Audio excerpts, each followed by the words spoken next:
Okay, so magandang araw sa inyo mga Aquarius, Aquarius placements, Aquarius Sun, Moon, and Rising, and Venus signs. So, ito pong reading ay para sa inyo. Please take what resonates. At kung hindi naman po ay huwag nyo na pong overthink, okay?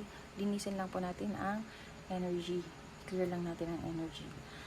So, please like, comment, share, and subscribe para po kami ay makita nyo muli sa inyong YouTube newsfeed and timeline. So, ano kaya ang mensahe sa iyo ng ating universe, mga gabay? So, ito po ay timeless reading. Maaaring ito po ay makaresonate na sa iyo ngayon or sa mga susunod na araw o buwan. Ano po ang message sa iyo ng universe sa Aquarius, Sun, Moon, and Rising, and Venus? Okay, so 6 of Swords. So, siguro ngayon, meron kang natapos na challenges, okay? So, ngayon ay you are gathering your swords and taking a leap of faith, okay? Umaalis ka na sa mga complications mo sa buhay, ayan. So, napakaganda. Pero, sa iyong pag-travel o sa iyong pagtakas, pag-alis, paglisan sa mga problemang ito, you're still looking back, ano? So, siguro ay may regret sa iyong puso, sa iyong isip, pero nakalagay dito sa card, sinasabi sa iyo ng card, tamang iyong desisyon, okay? So, you can escape. There's a way for you out. There's a way para malagpasan mo ang mga challenges na ito sa buhay mo. Okay, so ano pa ba ang messages sa iyo ng Universe, Aquarius, Sun, Moon, and Rising, and Venus? Ayan. Ano pa po ang messages para sa ating Aquarius, Sun, Moon, and Rising, and Venus? So, ito na lang. 2 of Pentacles. Wow. So, ito po, meron kayong pinag-iisipan, kailangang pagdesisyonan. Parang related ito sa inyong finances, sa inyong career, sa inyong mga opportunities. No? So, ang sabi dito ng baraha, pag-isipan niyong mabuti. Pero kung ano man ang inyong mapili, ito ay maganda. Okay? Magandang option. Okay, so life is presenting you options, no, and opportunities para maging maayos or maging maganda ang iyong buhay. At kung ano man ang inyong piliin, mukhang maganda itong mapipili nyo. And nakikita ko, meron kayong mas pinipili na isang opportunity. Okay, ang ganda. Ang ganda po, Aquarius. Okay, ano pa po ang mensahe sa mga Aquarius placement? Sun, Moon, and Rising, and Venus. Isa pa po, dear universe. Okay, ito. Queen of Wands. So, wow. Napakaganda po ninyo siguro ngayon. Napaka-attractive ninyo sa opposite sex.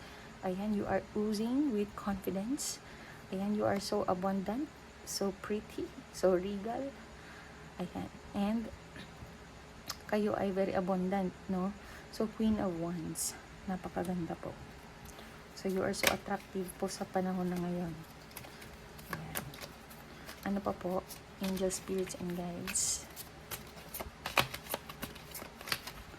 Ang mensahe para sa mga Aquarius placements. Ayan.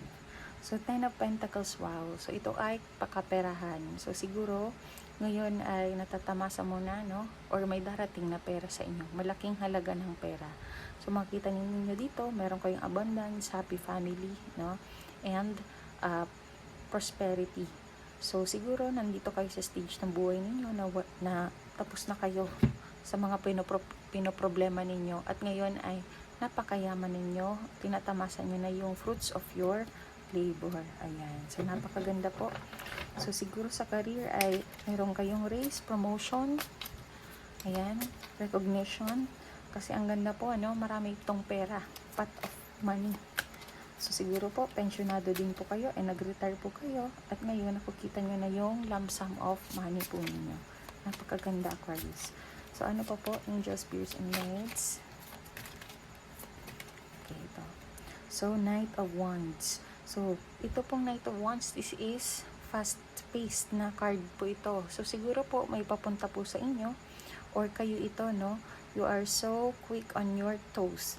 Kahit anong challenges ay kaya nyong lagpasan, kaya nyong solusyonan. So, napakaraming energy. So, sabi dito, kung makikita ninyo sa card, meron kayong kailangan lagpasan na challenge, pero ito ay kayang-kaya nyo dahil meron kayong mga talento, meron kayong mga skills para masolusyonan o masolusyonan ang mga challenges na ito. Ayan. So, napakaganda po. So, yun po ang messages ng baraha po sa inyo. Ano naman po ang message ng tea leaf sa inyo? Tingnan po natin. Aquarius, Sun, Moon, and Rising, and Venus. So, siguro po, makikita natin dito kung ano ang magre-resonate para sa mga Aquarius. Okay, una natin to. So, young woman. Dealings or relationship with a younger woman.